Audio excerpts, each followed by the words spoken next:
అమ్మాయి, నిన్నిలా చూస్తుంటే నాకే నా ఆస్తి మొత్తం రాసిచ్చేయాలనిపిస్తోంది. ఇంకా అల్లుడు గారు ఆగుతారా?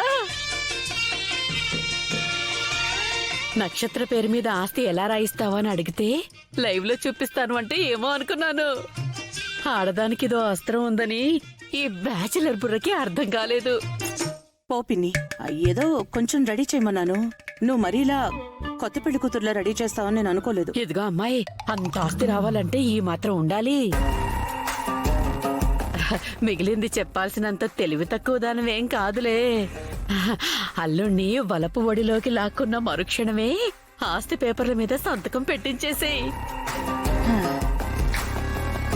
బావా మాట తప్పడు పిన్ని. హ్మ్. మాట తీసుకుంటే చాలే. మళ్ళీ సంతకం తీసుకున్నాననుకో నా క్యారెక్టర్ బయటపడుతుంది. అవునవును, నిజమే నిజమే. ఈ పాటి తెలివి నాకుంటే ఎప్పుడో పెళ్ళైపోయేది. సరే సరే, టైం అవుతుంది. నెమ్మదిగా అడుగులో అడుగు వేసుకుంటూ సిగ్గుపడుతూ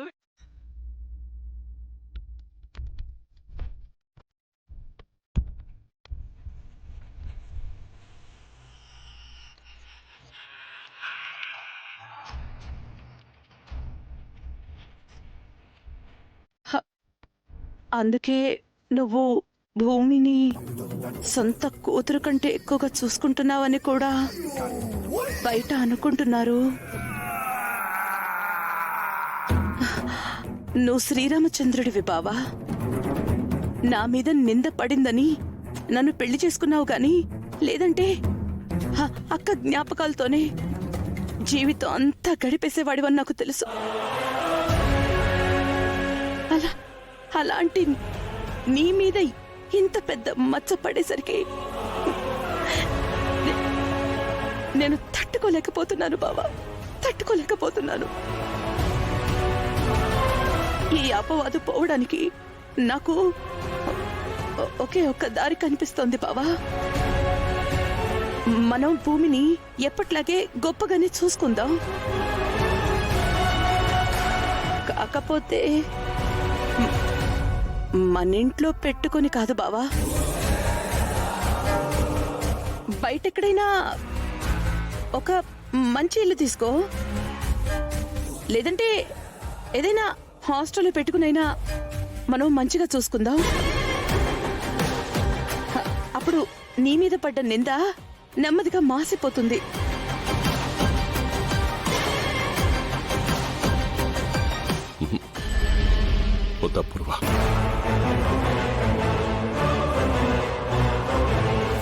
ఎందుకో తెలీదు, భూమిని ఇంటి నుంచి బయటికి పంపించేయాలన్న ఆలోచనే. బావా, ఒకసారి పుకారు పుట్టాక లోకం అంతా పాకిపోతుంది. ఎంతమందినని మనం నిలదీయగలం చెప్పు? మన చర్యలతోనే మన మీద పడ్డ నిందల్ని మనం మాపుకోవాలి బావా.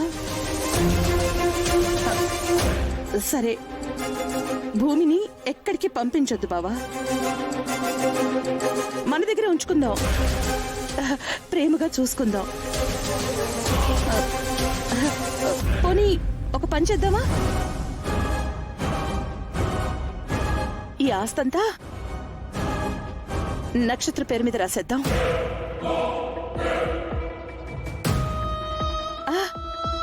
నిజంగా భూమి నీకు పుట్టింది అయితే మొత్తం ఆస్తంతా నక్షత్ర పేరు మీద రాసుండేవాడివి కాదు కదా, భూమి పేరు మీద ఆస్తి రాసుండేవాడు కదా. అలా రాయలేదు అంటే భూమి శరత్చంద్ర గారి ఎఫ్ఐఆర్ కి పుట్టింది కాదు కదా. ఇదే కేవలం పుకారేనని లోకం మొత్తం నమ్మడం మొదలు పెడుతుంది.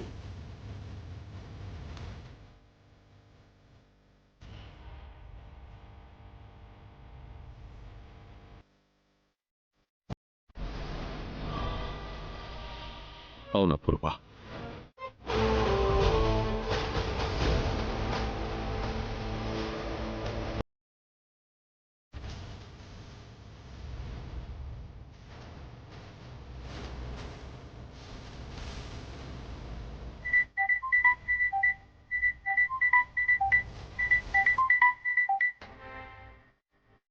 హలో హలో అన్నయ్య, చెప్పు పూరి. భోంచేయలేదు కదా, కనీసం ఫ్రూట్స్ అయినా తింటావని నీ రూమ్కి ఫ్రూట్స్ తీసుకొచ్చాను. ఎక్కడున్నావు? భూమి కోసం వచ్చాను. భూమి కోసమా? ఈ టైంలో ఎందుకెళ్ళావు? వెళ్ళమని నువ్వే కదా చిలకలా చాలా పెద్ద పెద్ద పదాలు పలికావు. ఇప్పుడేంటి టైం చూసుకోవాలంటున్నావు? వాళ్ళు చూస్తే మళ్ళీ పెద్ద గొడవలైపోతాయి. ఇంతకీ నువ్వు గోడ దూకి లోపలికి వెళ్ళావా? హలో, దొంగలా గోడ దూకి వెళ్లాల్సిన కర్మ నాకేం పట్టింది? మరి ఎలా వెళ్ళావు? ఇంకా వెళ్ళలేదు. ఇప్పుడు వెళ్తాను. అన్నయ్య, నీకు భూమితో మాట్లాడాలనుంటే, మళ్ళీ గొడవలు జరగకుండా ఉండాలి అంటే నువ్వు గోడ దూకి పిల్లిలా వెళ్ళి మాట్లాడొచ్చేసే, లేదంటే వెనక్కొచ్చేసే. నేను పులినే, పిల్లిలా వెళ్ళడం ఏంటి? అబ్బచ్చా, ఇందాక బాలకృష్ణలా మాట్లాడి ఇప్పుడు బ్రహ్మానందంలా కామెడీ చేస్తున్నావేంటి? చూడు, ఎలా వెళ్ళాలో, భూమిని కలిసి ఎలా మాట్లాడి రావాలో నేను చూసుకుంటాను. నువ్వు పడుకో, ఫోన్ పెట్టు. అన్నయ్య, అది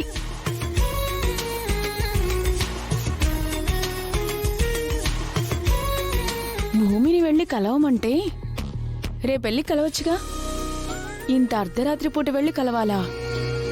మా అన్నయ్యలో ఏదో మార్పొచ్చింది.